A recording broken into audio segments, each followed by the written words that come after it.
नगर निगम चुनाव के मद्देनजर मतदाता सूची का अंतिम प्रकाशन कर दिया गया है। इस सूची के अनुसार 18,40,790 मतदाता निगम चुनाव में मतदान करेंगे और अगर 31 जनवरी के बाद भी निगम चुनाव होते हैं तो इसी मतदाता सूची के आधार पर चुनाव होंगे।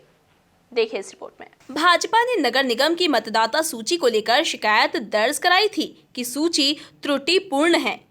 कई नाम 2 से 3 बार जोड़े गए हैं। मतदाताओं के मतदान केंद्र भी बदलने की शिकायत की गई थी।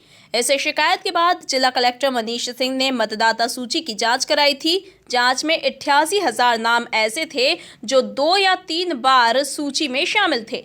इनमें से 49,000 नाम हटाने पर यह सूची शुद्ध हो गई, जबकि 2,76,000 ऐसे नाम थे जो भारत निर्वाचन की मतदाता सूची में नहीं थे। वेरिफिकेशन के बाद 2,13,000 नाम हटाए गए हैं। सूची पुनर्निरीक्षण के दौरान 4,900 आवेदन नए नाम जोड़ने के लिए आए थे। इन्हें नगर निगम की मतदाता सूची में जोड़ा गया है। वहीं अपर कलेक्टर अभय बेड़ेकर ने बताया कि सूची का शुद्धिकरण करने के बाद मतदाता सूची को अंतिम प्रकाशन के लिए बुधवार को भेज दिया गया है। सूची के पुनर्निरीक्षण के बाद अब नगर निगम चुनाव के लिए 18,40,790 मतदाता अपने मत का उपयोग करेंगे। प्रकाशन होता है, उसके बाद उस पर दावा आपत्ति आमंत्रित किए जाते हैं। दावा आपत्ति में जो शिकायतें आई थी उसके आधार पर हम लोगों ने पूरा इसका जो फिर से पूरा निराकरण किया है। उसमें निकल के सामने आया कि 88,000 करीब डुप्लीकेट थे मतदान, जो डुप्लीकेशन सॉफ्टवेयर आए थे उसमें से हम लोगों ने 49,000 हटा दिए हैं। 2,76,000 के करीब वेरिफिकेशन करना था, जो कि भारत निर्वाचन की सूची से हट चुके थे और नगर निगमों की सूची में थे।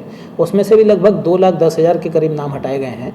कुल मिला के नगर निगम की सूची में अब 18,50,000 के करीब नाम बचे होंगे। तो इस तरह नगर निगम की सूची अब काफ़ी व्यवस्थित और भारत निर्वाचन सूची से लगभग मिलती जुलती हो गई है। तो अब इसका फाइनल प्रकाशन हो रहा है और अब इसी आधार पर इलेक्शन होंगे। करीब वेरिफिकेशन करना था, जो कि भारत निर्वाचन की सूची से हट चुके थे और नगर निगमों की सूची में थे।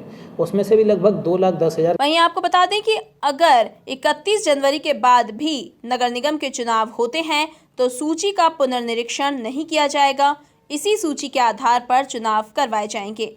इंदौर से MP न्यूज़ के लिए धर्मेंद्र यादव की रिपोर्ट।